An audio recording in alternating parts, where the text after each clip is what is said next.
This is the story of the one. As a maintenance engineer, he hears things differently.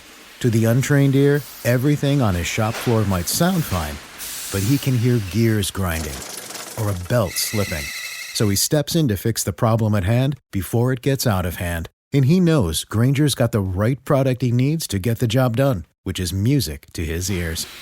Call, click Grainger.com, or just stop by. Grainger, for the ones who get it done.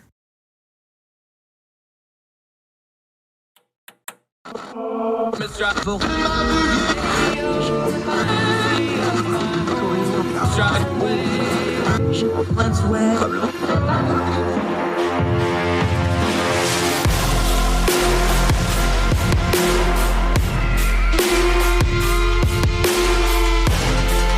your host, Andrew Donaldson. This is Heard Tell. Heard Tell. Welcome back. I'm Andrew Donaldson. So thrilled you're joining us on this Monday, last day of January, the 31st, year of our Lord 2022. 1 month down, 11 to go. Goes fast, don't it, folks? So much to cover today. We're going to get into the kerfluffle online. A lot of caterwauling over the fact that President Biden has promised to pick a black woman for the Supreme Court. We'll get into that. We're also going to talk about the Chinese Olympics. We're going to review some things we've already been covering, a new update to that evolving story that we're going to be talking a lot about in the coming weeks. Also on the show today, our friend Brooke Molina. She has a piece out writing in World News about a bill that would drastically change how you buy products, how they're presented on shelves. It's aimed at big tech, but it would affect a lot more things like apps, like online shopping, like what you see on the stores in your grocery aisle. Also, a viral video that's actually viral for good reasons to close out the program. You know, we always want to end on a good note, and this is a very good note of some young people going old school and helping an elderly person across the street. Basic as it sounds, it makes for good humanity. But first, let's talk about this bridge in Pennsylvania. You may have saw in the last week, this bridge collapsed. The Forbes Avenue Bridge over Frick Park collapsed. This is a park and a bridge. It was very dramatic images. Nobody got seriously hurt by some miracle, thankfully. This also coincided, believe it or not, with President Biden coming to Pittsburgh to tout his infrastructure program. Call that interesting timing. While the conspiracy theorists are having some fun with that, the truth is this bridge was known to have problems, had been marked as a structure that was in trouble for quite some time, and it collapsed. Now, bridge collapses are not that common in America. They're more common overseas for good reason. We try to have better infrastructure and better oversight here, but it happened. This bridge came down. But let's turn down the noise on this for just a second, because everybody's taking this, and because President Biden was there, and because we just passed a massive infrastructure program, are slamming this round peg into the nice square hole of whatever their priors were. One of them was Governor Tom Wolf. Governor Tom Wolf of Pennsylvania took to the Twitter and said this, quoting Governor Tom Wolf from January 28th, "This morning, a bridge collapsed in Pittsburgh. Multiple cars and a bus fell about 100 feet down a hillside. There was also a large gas leak. This bridge had gas lines attached to it, like is not uncommon with bridges that have utility lines as part of their infrastructure, especially older bridges. First responders arrived quickly. Luckily, there were no fatalities so far. They are still searching for possible victims under the collapse. There were none under the collapse, by the way. We shouldn't have to rely on luck to keep people safe. I'm thankful to POTUS, Senator Bob Casey, and Democrats in the congressional delegation who fought for the bipartisan infrastructure law. These are life-changing investments in building and repairing our nation's infrastructure. Shame on the Republican lawmakers who didn't support the bipartisan infrastructure law. Pennsylvanian lives are on the line. It is long past time for the political games to come to an end." That's why Governor Tom Wolf, I'll let you guess which party he is after those statements. You won't have to need a second guess. Folks, that's all well and good, except for a couple of problems here. What do we talk about on this program? I don't care what your political party is. I don't care what your ideology is. If you're sitting in the chair and you got a title, you should be accountable. Tom Wolf's been governor of Pennsylvania since 2015. He's had more than enough time to work on this state's infrastructure. Yes, I realize the legislative situation in Pennsylvania. Republicans have plenty of power to thwart him from doing whatever he wanted, but we looked. I haven't seen a lot of evidence where he actually put rhetoric about all the bridges, and Pittsburgh has a ton of bridges, by the way. It's one of the most bridge cities in America, very mountainous if you've never been there. He hasn't done a lot about this since 2015, but he wants to tout the infrastructure bill. Well, about that, if we go to NBCWashington.com, piece came out same day the bridge collapse happened. The bridge collapse, I'm quoting from NBC here, the Pittsburgh bridge collapsed early Friday morning, injuring 10 people, was in poor condition, but was not targeted for improvement under the federal infrastructure bill, state records show. The Forbes Avenue Bridge over Frick Park, a major artery for morning commuters heading downtown, they estimate about 14,000 people cross this bridge a day. That's a pretty busy bridge. Fell hours before Joe Biden was scheduled to speak in town to promote his administration's $500 billion infrastructure package. Pennsylvania is set to receive more than $327 million in federal funding for bridge repair and replacement under the infrastructure plan, with about $49 million going to off-system or local bridges like the Forbes Avenue Bridge. But the bridge is not among the highway and bridge projects targeted for federal funding in the state's 2021 Transportation Improvement Program. City officials haven't said why the bridge, built in 1970, wasn't placed on the list. In other words, this was a local problem and a state problem, and they didn't do anything about it for years and years and years. In fact, there's other reporting where some funding that was tagged for this specific bridge may have gone somewhere else. We couldn't validate that to our standards, so we'll leave that for you to go look on your own. Also, Washington Post, writing about this same subject, is bylined by Timothy Belus, Sean Sullivan, Ian Duncan, and Merrill Kornfeld. But down at the bottom of it, it's also a news piece about the collapse. An interesting little tidbit. Kevin Heaslett, I hope I'm pronouncing this correctly, Washington Post, I'm reading from here, a civil and environmental engineer professor at Virginia Tech. By the way, I just did a piece on transportation, Virginia Tech's highway safety arm. Of course, it's an engineering school. They are excellent. They are the standard for research on things involving transportation. I just use them in the piece. So anytime you need something infrastructure related, transportation structure related, go to Virginia Tech, look up their data. Almost all of it's public. Excellent resource to get your own information on these items. By the way, I'm a West Virginia Mountaineer, so if I'm complimenting Virginia Tech, you know it's the truth, because otherwise we can't stand those Hokies. Back to the piece. Said a bridge rated in poor condition normally is not in immediate danger, but is showing signs of wear. Had inspectors found any cause for concern in September, they would have taken action then, he said, suggesting that whatever caused the collapse had developed recently. DOTs are very conservative when it comes to these inspections, Haslip said. If they think there's any chance of failure, they're going to close the bridge. About 45,000 of the nation's bridges are rated in poor condition, and Friday's stark scene allowed Biden to make his frequent point about the country's repair needs with unusual immediacy. Convenient. He often frames the need to restore the country's infrastructure as a critical part of U.S. efforts to compete globally with other economic powers. The collapse underscores the country's challenge in dealing with a backlog of projects aimed at repairing, rehabilitating, or replacing aging bridges. In an analysis due to be released next week, the American Road and Transportation Builders Association has concluded that at the current rate of repair, it would take 30 years to fix every bridge in the U.S. that is in poor condition. In all, the group found that 224,000 bridges needed some kind of repair for a total cost of $260 billion. Pennsylvania is among the hardest hit states with 3,200 bridges in poor condition, second only to Iowa, according to the analysis. Given those needs, Pennsylvania is in line to receive $1.6 billion in bridge repair funds for the infrastructure law in the coming 5 years, a substantial amount, but far less than experts estimate is needed. Let's just pause here for a second. What did we start with? The governor has been governor for a long time. This bridge has known to be a problem for a long time, and we just passed a huge infrastructure bill with a ton of money in it. If all these bridges is estimated to cost $260 billion to fix, why didn't Congress just make a bill for $260 million and fix them?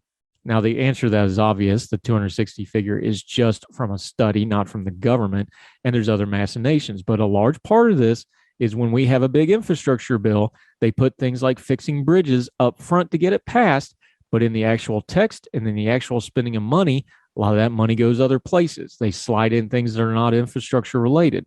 They slide in things that are not as immediately pressing. But fixing the bridges gets it done, but the actual fixing of bridges doesn't get done. The beginning, middle, and end of the infrastructure bridge collapse in Pennsylvania doesn't have anything to do with the infrastructure bill that is only a few months old, dating from last year, when this bridge has been a known problem for years. It's not just a political issue. It's a government accountability issue. Government is supposed to take care of things like roads. Politician runs on roads, especially local ones. We're going to fix them roads. We're going to fix them bridges. Then when they get into office, they spend a lot of money on everything else, and they don't actually get it done. You can talk about whatever else you want here, but the powers that be in Pennsylvania are responsible for this bridge collapsing, and there's no way around that. That's Republicans, that's Democrats, that's the Democratic governor, that's the Republicans in the legislature, that's local people who may or may not have raised enough noise to get this fixed. This is a government accountability issue. When a bridge collapses, it doesn't do it overnight unless it's hit by something or something catastrophic happens. And we know in this case, this bridge was known to be a problem for a long time.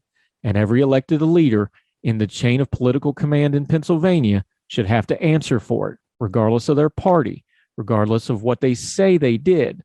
The evidence is laying at the bottom of Fern Hollow Bridge in a pile that they were not accountable, and now we got a fallen bridge to prove it. More Heard Tell right after this.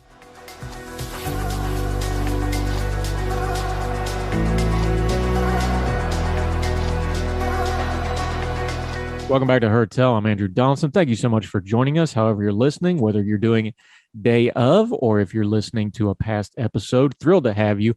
Make sure you reach out and let us know you're out there. You got questions, comments, epistles, whatever you got, send them to us at heardtellshow@gmail.com, at heardtellshow on the Twitter. We'd love to hear from you. Also, both me and our guests, our Twitter handles show up on those bottom third graphics.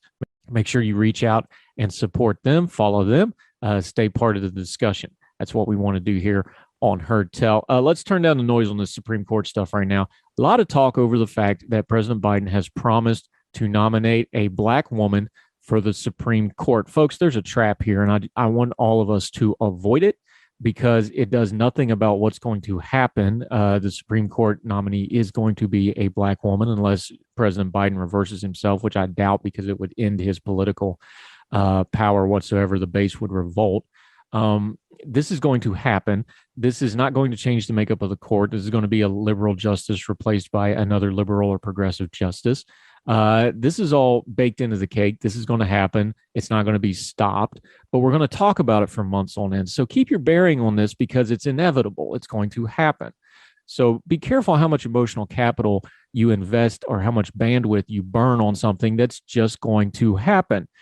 I'm noticing a lot of folks in media are getting very upset over the fact that this was promised to be a black woman on the Supreme Court. Folks, you're going to wind up discussing this in a way that's going to reveal a whole lot more about you than you might want to reveal if you're not very careful and you don't keep your bearing. And then you're going to actually affect the outcome, which is already set in stone and is going to happen. Let me just put it to you this way. If you're upset about the fact that he said it's going to be a black woman, okay, but just remember, President Trump promised to nominate a woman.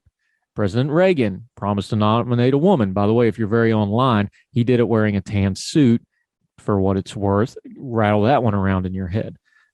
There's nothing wrong with these presidents making promises to diversify the court. I understand you want to talk about hypocrisy. I understand you might want to apply it to other issues, but you're just going to wind up down a rabbit hole you don't want to get into. We've had 115 Supreme Court justices. 110 of them were white men. Now, you might have an argument about him promising for a black woman if there was none that were qualified, but there are. Even both sides, the list that he's probably going to be picking from, there's multiple candidates that are more than qualified for the Supreme Court. And I know you can point in the past to the Democratic Party blocking people like Judge Brown, who could have been the first one. You can talk about that all you want to, but the fact at hand is he's going to nominate a black woman to the Supreme Court. It's probably overdue that we have a woman of color on the Supreme Court, and the people he nominates are probably going to be qualified. We'll see who it is. There are some that are more qualified than others. By the way, just because a Supreme Court justice doesn't believe exactly how you do, doesn't make them not qualified for the Supreme Court. That's not what they're there for. In my opinion, my humble but accurate opinion, you need to have the best liberal minds, judicial wise, on the court. You need to have the best conservative minds on the court. I'd like to have a great libertarian judicial mind on the court, because the court is there to hash these items out, especially right now where our system of government is broken and the legislative branch are not doing their job and the executive branch is overreaching and not doing their job. We need great minds on the court, and we need opposing minds who see these issues differently and hash them out for the betterment of the entire country, because the country is big, it's pluralistic, and it's diverse. We need a Supreme Court that is the same way. Oh, I know that means you may not get what you want on every single issue, but you getting what you want on every single issue may not be the best thing for the country, even though you think so. The Supreme Court is not supposed to be legislating. It's not supposed to be making law. I know that's how it happens in practicality because of the way the system works right now, but that's not their role. They're to oversee. They're to make judgments. They're to apply the Constitution. And I want the best legal minds possible on the court that can do that. So don't go chasing the phantoms online about why President Biden is going to pick a black woman for the Supreme Court. I understand there's political implications there, but you've got a long, long list of just white men on the court that's going to counterbalance any argument that you make. It's overdue. He's going to do it, accept it, learn to live with it, and let's discuss the actual nominee based on its merits once it's announced. That's what we're going to do here. We'll have on our friends like M. Carpenter, who I've already spoken to, and it's going to be doing up a profile like she did with Amy Comey Barron and others. We'll talk about all those things going forward. Remember, too, those of you that really want to bash President Biden for this, and there may be cause for some debate depending on who he nominates. Remember, Justice Kavanaugh was only on the court because Justice Kennedy negotiated that. That wasn't a decision. And presidents, let's be real and have some grown folk talk here, don't really pick the Supreme Court nominees. They're given a list at best or a name at worst and told to go with it, with the powers that be that even presidents answer to. So keep your bearing. Let's dig into the facts of the case and the record of the actual nominee and not get all out of hand with all this other stuff before it's even happened. More Heard Tell right after this.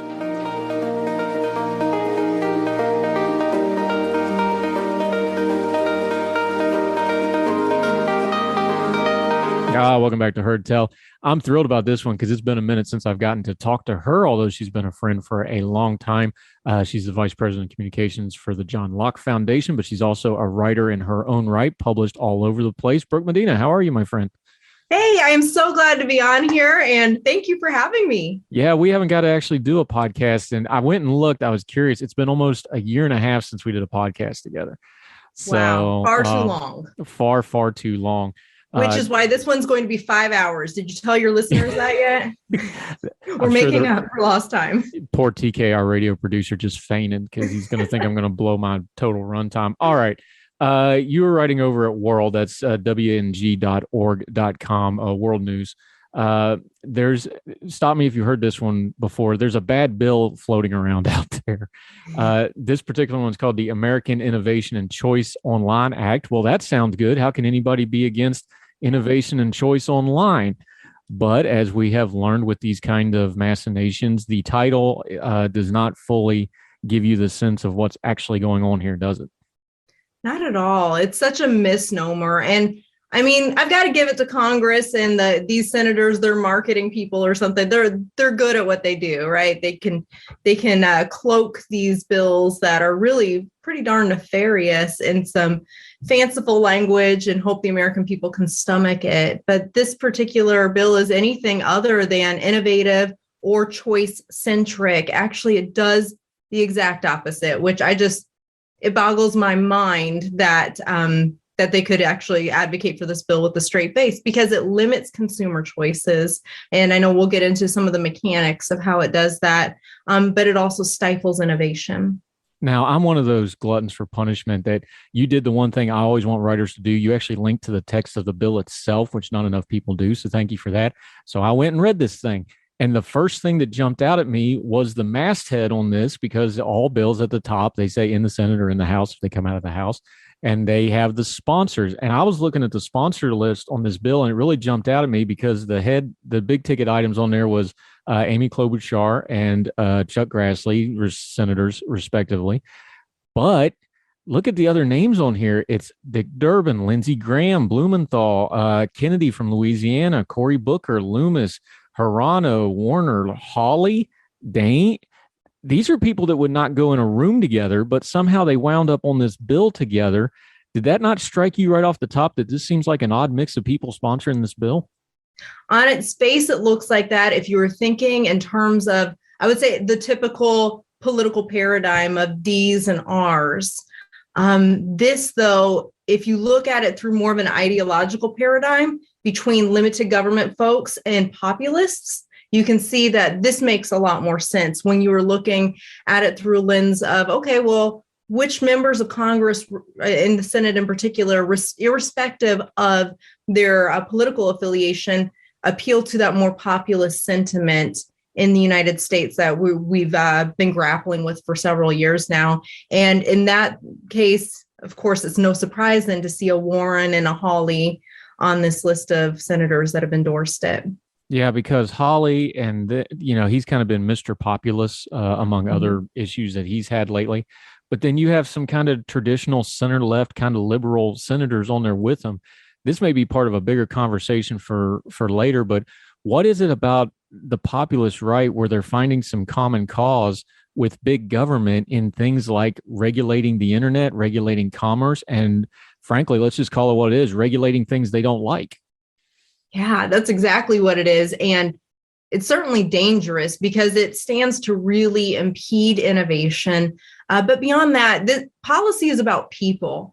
And the fact that Congress is playing so fast and loose with private property rights and people's ability to engage in just daily commercial activities is problematic. But I think undergirding this is, like I mentioned, this populist sentiment. But behind that populist sentiment is, I would say, a belief that technocrats and centralized authorities can make decisions on behalf of a large group of people. So really what it is at its root, I would say, is in overconfidence in the ability of legislation to handle a market economy. It's kind of like Keynesianism 2.0. Yeah, and you talked about, when you wrote about this at World, WNG.org is where this piece can be found. We're talking to Brooke Molina. Right off the bat, you jumped on this with a quote from Senator Grassley's own press people, saying, quote, "If we make carve-outs for all the pro-consumer features, then the bill will be useless." Why did that get out of his mouth? Because that sure seems like it gave the game away here, didn't it? I wonder what sort of like conversation happened in Senator Grassley's office after that story broke. That was through Washington Examiner reporting that I found that. I mean, the fact that they actually said that quiet part out loud is abhorrent if you are a communications person in their office, and good luck at doing crisis comms on something like that. But secondly, what this reveals is, I would say, a fundamental misuse of antitrust law. And so what they're saying right there is, because this bill has many features that will actually attack consumers or harm consumers, let's not actually, focus on that element of the bill. But really, when you're thinking about antitrust law in general here in the United States, ever since Judge Bork kind of defined it for us in the late 20th century, antitrust law is only to be utilized if it protects or if it hurts consumers. So this particular bill, I mean, they're talking about it being or that if we were to remove the pro-consumer elements of it, that it would there would be really nothing to the bill. And I think that really reveals the heart behind this bill. It's not a consumer-centric piece of legislation that was enacted to protect the American people, whose paychecks, for example, are being ravaged by inflation at the moment. The central point of this bill is to basically stick it to companies that Senator Klobuchar and Grassley and those who have sponsored it don't like. It's also to look as if they are doing something about big tech, which is funny because this has nothing to do with censorship. So they know, though, that when voters hear about this bill and they use these magic words of, punishing big tech, like Senator Hawley loves to rail on, that it will just get people to endorse it without actually understanding what's in it. But it does nothing to address the censorship concerns on the right, or the sort of platforming issues that many on the left have claimed. And so it's just the whole bill is a charade of, and it's misleading to the voters. Now, you're a comms expert, so I'm gonna take it to you this way. As a comms person, if you're pitching a story, you want to have a good guy and a bad guy, and then therefore whatever the good guy is going is justified because those are bad people over there and we're the good guys. Well, there seems to be an element to this particular bill, the way it's written, and you touch on it in your piece. Because, and I'll just quote it to you here, it says, in this current form, the legislation narrowly targets Amazon, Apple, Google, Microsoft, and Meta, that's Facebook's new iteration, due to their market share. But the principle behind the proposal is akin to federal regulators walking the aisle of Costco, your favorite place on God's earth, and pulling each Kirkland brand product from the shelves and placing it further back so that consumers would see the pricier name brand products first. They're throwing big names out here. But what they're really talking about, that's not real. There's some sleight of hand going on here, isn't it? And they're just kind of putting those big names up front. Yeah, it's smoke and mirrors, to be sure. And so what this does is it looks as if they are trying to punish big tech for allegedly misbehaving in whatever form like that particular party is aggrieved about. But really what it does is it's going to hurt small businesses and small nonprofits, such as my organization that I work at, who utilize the digital infrastructure from Google and Meta to be able to reach large audiences.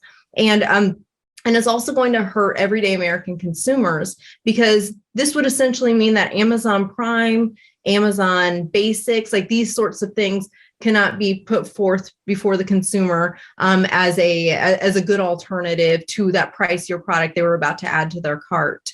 And so this is the central grievance that these senators are alleging they are trying to rectify. But why is it any of their business that companies decide to prioritize their generic products? And B, how is that defensible? I mean, are they going to go into CVS Pharmacy next and demand that the off-brand CVS brand ibuprofen be moved to the back so that the more expensive Motrin can be purchased first? Yeah, we're talking to Brooke Molina. We're going to continue to break down the American Innovation and Choice Online Act. Specifically, she writes about, even though this is a piece of legislation, the result, if it stood as it is going to create a mess in the court system. We'll get into that. Also talk a little bit about the rest of the things she has going on. Brooke Molina, more with her on Her Tell right after this.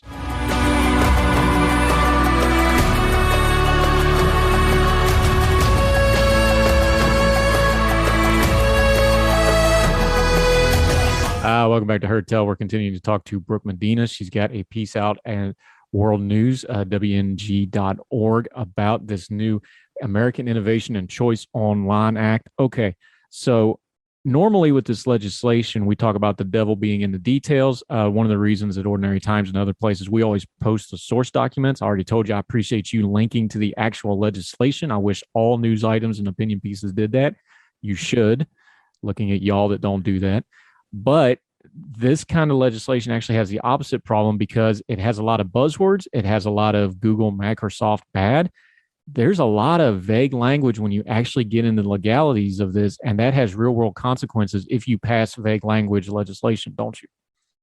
Indeed, that's the case. And so it would essentially create the conditions wherein the courts have to adjudicate and decide what this language is supposed to mean. So I encourage listeners to go ahead and take a look at the bill online. You can find it where Andrew mentioned at WNG.org, where I link to it, but also just going to the Senate's website. But yeah, really at the end of the day, what this bill would ultimately do is just because of the vagueness of the language, there will be inevitable lawsuits, and then the judiciary is going to be responsible for figuring out, okay, well, what are the web metrics on this particular product that Amazon Basics, maybe it's a 3-pack men's white t-shirt, for example, and Fruit of the Loom is going to sue now because it was prioritized in Amazon's algorithm so as to be presented before the Fruit of the Loom or Hanes brand. And so now the courts are going to decide that. Do we really think that they are competent or equipped or called to make such adjudications related to digital infrastructure? I don't think so. Yeah. And if you've been following the Roberts Court the last few years, a lot of the big ticket, big name, high pushed decisions they've made, they've had to write in there over and over again, this is the purview of the legislative branch. The legislative branch needs to fix this. Issue after issue, they keep saying that. But when you write, you call this reactionary legislation, short-sighted legislation. I think you're correct on both points. When you write bad legislation, it is inevitable that it's going to wind up in the court system, and then it's out of the hands of the elected representatives of the people, and it's in the hands of the judges who, I understand, they go through confirmation processes, but there's no direct electoral result to what they do. It's not too much of an exaggeration to say this is a good example of how our system is so out of balance right now with the judiciary we're getting ready to do another Supreme Court nomination. This stuff's gotten life and death because we're dumping so much on the court because Congress just ain't handling their business by writing nice, focused, makes sense legislation that has the legal terminology clearly defined. Yeah, and that is within their actual purview. And I would argue that this is not even the business of Congress. And so it's funny when senators like Senator Elizabeth Warren rail against Kroger, for example, and grocery store monopolies, when it's just clear they don't either understand or they're choosing to veil their true intentions about how the market works and how consumer preferences will naturally create really big businesses on some fronts until a consumer preference tidal wave changes that sentiment. I know people have heard this example many times, but when we think about the digital landscape in the Yahoo and AOL and Juno and MySpace that were of times past versus where we're at now, and even the competitors that are starting to come to the stage, such as Shopify, which is now Amazon's chief competitor, nothing stays the same for very long. And we know how slow the courts are. And it just doesn't make sense for Congress to try to create these technicalities that target just a narrowly defined group of businesses just because they're trying to basically wreak some punishment on them. It's very short-sighted, very reactionary. It's just to make them look like they're doing something. And it's actually going to hurt American consumers. And let's talk about those consumers for a minute, because you work for an advocacy org, a nonprofit org. There's a huge disconnect, and you know this because this is your job. You do comms for them, trying to get people to care about policy, trying to get people to care about the nuts and bolts of legislation, because people just don't. They're busy. It's a lot of nomenclature. It's a lot of big words. They don't have time for it. But I've found in what I've done, and a lot of other people have, when it gets to consumer choice, this is actually a really good way to get normal people who aren't obsessed over the news cycle understanding, hey, this legislative process matters, politics matters, elections have consequences. It seems to me like these kind of consumer issues are a good way to engage those people who might be turned off by like the culture wars or the back and forth of the bipartisan divide and those sorts of things. This affects everybody, and it's a good way to get people that are disengaged in the government process re-engaged again. Mm-hmm. That's a good way to put it. People, when you mess with people's kids and you mess with their finances, they're going to have something to say about it. And I think that that's the most direct way, is for them to feel these sorts of pains at the pump, in their kids' homework, when they're looking at some of this, the things that their kids are learning at school, but also in what they're paying for in everyday purchases, whether it's something from Amazon Basics, medication. Like, these are the things that our polling has consistently revealed that consumers and voters care about. It's stuff that is affecting their families. It's nice to talk about, and it's important to talk about some of the more nebulous items that are going to kind of like in second and third order of effects impact voters. But honestly, I think the best way to reach maybe a lot of the disaffected voters is through direct impact legislation such as this. And this would really, really hit home very soon for most people. And you think about it, I mean, Amazon was a godsend over the pandemic when people were just not sure where they could go, if they could go anywhere, if they were under lockdowns, if it was safe to go places. And it's just silly and absurd to think about Congress trying to punish businesses solely because they are big or because they can develop some political clout for it. Yeah, and you guys do polling. I know you keen and keep a watch on these types of issues. This is one of those things where Twitter ain't real life, because things on like Twitter and Facebook, they get really loud about how evil Amazon is. Some of this policy stuff just comes down to the fact that Amazon's way more popular than Congress is.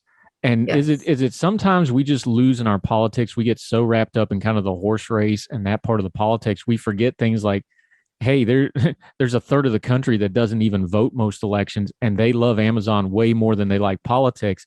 And then it just doesn't show up until we start addressing issues like this.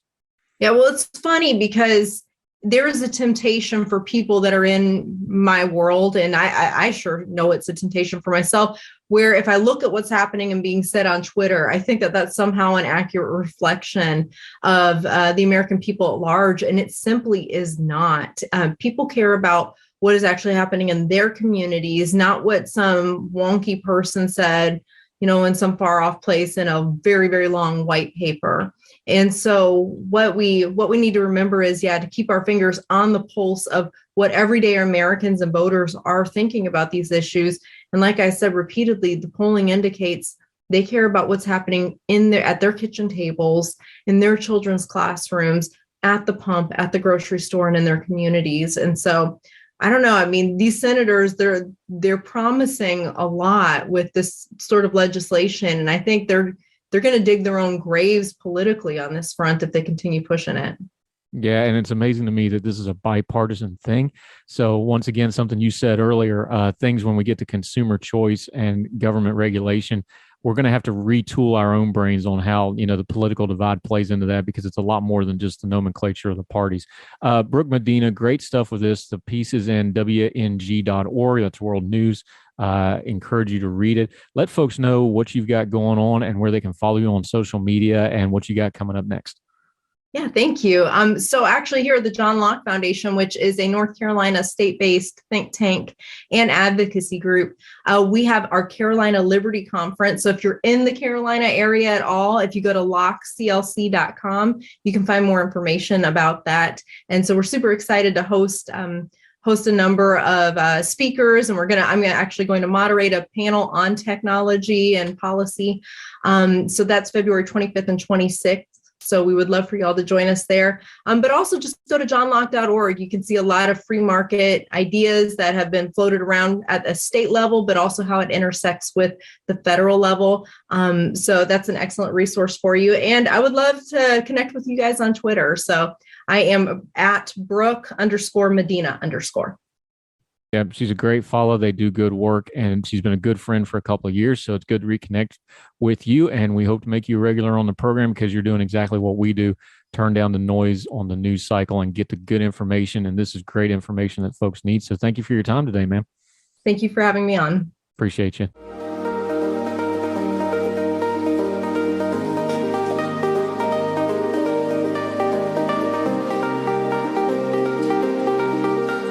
Welcome back to Heard Tell. We have not been shy about what we think about the upcoming Winter Olympics in China. We think it's a farce. It is a propaganda coup for one of the most evil regimes on the planet. We should not be participating. I'm sorry if that hurts your feelings. Yes, I know it's not fair to the athletes, but there's always some excuse to not do the right things. We shouldn't be there. And here's yet another story on why we shouldn't be here. We touched on this a couple of weeks ago, and we like to always come back and retouch and touch back in with these stories that we cover. We don't ever want to just drive by them and come back. This one's from our friend Jerry Dunleavy over at Washington Examiner. FCC bans Chinese company that is the official telecom provider for the Beijing Olympics. The Federal Communications Commission banned China Unicorn Americas, that's the name of the company, from the U.S. market, labeling the Chinese military-linked company as a national security threat, even as it's set to be the telecommunications provider at the Winter Olympics. Now, backing up from Jerry's piece just a second, remember a couple of weeks ago we talked about on this program The British Olympic Committee was telling their athletes not to take their own phones, or if they take them, don't to use them. They would give them temporary ones, but don't take your own phones over there because they're going to be violated. They're going to be tracked. They're going to be probably infiltrated and hacked. So here we go again. This is how they're going to do it. State-sponsored, military-sponsored telecommunication program in China, the official sponsor. That means they're going to be listening, watching, and data mining every single person from all over the globe that shows up, probably including all the dignitaries. Remember, a lot of politicians, a lot of world leaders, a lot of power players, a lot of rich folks going to show up to this thing. It is an intelligence coup for the Chinese apparatuses. Another reason not to be going. Back to Jerry's piece. Beijing's parent company, China Unicom, keep saying unicorn, it's Unicom, sorry. Previously being blacklisted in the U.S. for its ties to the Chinese military, China Unicom Americas has made its ties more explicit, describing itself as the wholly owned subsidiary of China Unicom, which of course it is because everything's run by the state or by the approval of the state in China. That's what a dictatorship does. The selection of the blacklisted and Huawei-linked firm was made by China and not the International Olympic Committee, though the IOC itself has partnerships with companies that have been linked to the Chinese government surveillance implicated in used force Uyghur labor in Xinjiang and faces U.S. scrutiny as national security threats. China Unicom has made it clear. See, I got it right that time. China Unicom has made clear it's working closely with Huawei and relying on the Huawei technology for the Olympics. Huawei, one of the global leaders in 5G wireless technology, was designated a national security threat in the summer of 2020, with the FCC banning the company from accessing U.S. government subsidies to build communications infrastructure. That's not just us. The same controversy and problems have been happening in Britain. They've had the same issues, and the EU has been debating it, although they love their Chinese money from the Chinese dictatorship, and they want the tech, so they have not been as boisterous as the UK and America has been. Finishing up with Jerry's piece, the Beijing Olympic website lists China Unicom as, quote, the official partner of Beijing 2022, and says leaders from the Beijing organizing community and China Unicom signed the partnership agreement during a December 2017 ceremony at China Unicom's Beijing headquarters. The Treasury Department added China Unicom to the Communist Chinese military companies list in January 2021, and the department followed up by placing it on the list of, quote, Chinese military industrial complex companies that June. Democrat FCC chairwoman Jessica Rosenworcel, I hope I'm pronouncing that right, called China Unicom's response to the FCC's inquiry consistently incomplete, misleading, or incorrect. Those are all direct quotes. She said this wasn't the first action the FCC had taken to protect our communication infrastructure from the threat posed by Chinese state-owned carriers, and promised that there is more to come. There's plenty more in this thing, including the executive order signed by former President Donald Trump about the PRC's military-industrial complex. The New York Stock Exchange has delisted China Unicom. President Biden also had an executive order. He undid some of what President Trump has done. You can read all this for yourself in Jerry Dunleavy's piece at Washington Examiner. FCC bans Chinese company that is the official telecom provider for the Beijing Olympics. Touching back in on a recurring theme here. We shouldn't be there.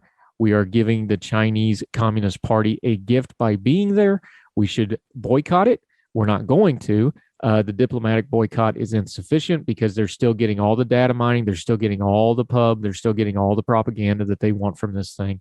We should not be there. We're going to go anyway, but we're not going to be quiet about the fact that everything about this is wrong. It was corrupt how they got it. It's corrupt that they got it twice in recent history. It's corrupt that they won't be talking about the plight of the Uyghurs and the other oppressed people.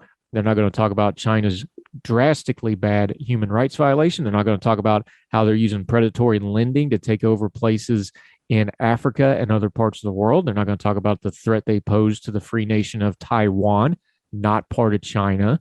Taiwan is an independent nation. Go ahead and get mad. China bought farms.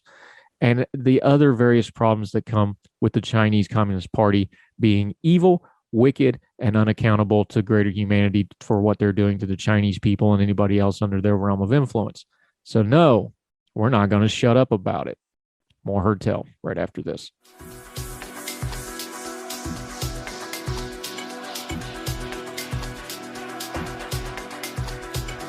Welcome back to Heard Tell. You know, we always try to end on a little bit of a happier or uplifting or at least something non-politics and culture related. Try to get a good note to send everybody off on at the end of each and every Heard Tell. This is a fun story. We're all familiar with viral videos. We all participate in viral videos. This one is got a good little story to it. This is from ABC6 over in Philadelphia, WPVI. A good deed by three young boys is going viral on social media for all the right reasons. Richard Allen of Northwest Philadelphia, I apologize, said he immediately took out his phone and started recording when he spotted the selfless act last year. I was on my phone and noticed a bus pulled over and I see a group of kids helping an elderly man, Allen said. I said, wow, I have to go to report this. And what it was these young people saw this elderly person getting off the bus. They have one of the wheelchair walker type things, and he had a bunch of bags. So the kids all jumped in, started helping with the bags, helping him get his, it's the kind of walker where you can also turn around and sit down on, that kind of thing. Allen was watching when the trio of young men helped the man with a walker and his bag. He said the act of kindness happened last year, but everything going on in the city, particular crime and the continued murder rate. He reposted the video on TikTok and it's been viewed across the globe. Quote, I wanted to basically get shared to a lot of different kids that actually see this video to want to do better, that you don't have to go unnoticed for doing bad all the time. You can be noticed for doing good things. Allen said he was so moved by what the boys did, he decided to pay the kids for their actions. Allen hopes this will inspire other kids to do better. Used to be an old saying, helping the old folks across the street. These folks did it at a bus stop.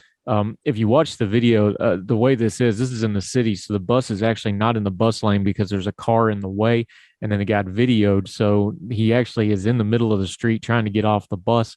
It's 6abc.com, You can go watch it. It's viral. You may have already seen it, but that's the backstory for it. If you're going to record stuff, don't just record the bad stuff. Make sure you share the good stuff in life. People helping people, babies born, food. That's why we do Twitter Supper Club. Just take a picture of your food and share it. You'd be amazed how much that makes other people happy. Do the little things in life, folks. It makes a difference, and it'll make you feel better too. Don't get all wrapped up in the doom scrolling, we call it, where you just do bad stuff nonstop. And if all else fails, you can always record a radio show with a puppy in your lap. That always helps you feel better too. That'll do it for Heard Tell today. Thank you so much. Last week was substantially one of the larger weeks we've ever had on the program as far as people watching and listening and engaging. Thank you. We've had week over week growth ever since we started doing the daily show back in December, and the podcast itself for about 7 months now, various times, but it's all because of you. So thank you very much. However you're watching on YouTube or listening on any of the podcast platforms, we sure appreciate it. But whatever platform you're watching on, if you could leave a comment and a rating, those are really important to us. We'd sure appreciate it.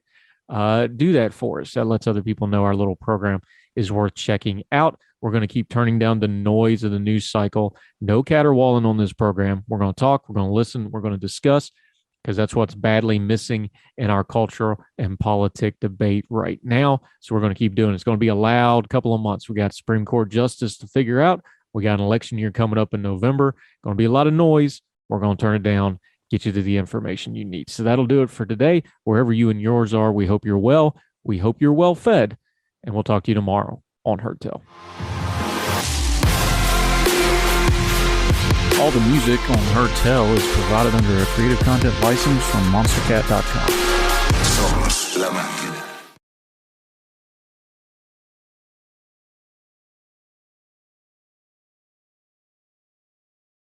This is the story of the one. As a maintenance engineer, he hears things differently. To the untrained ear, everything on his shop floor might sound fine, but he can hear gears grinding or a belt slipping.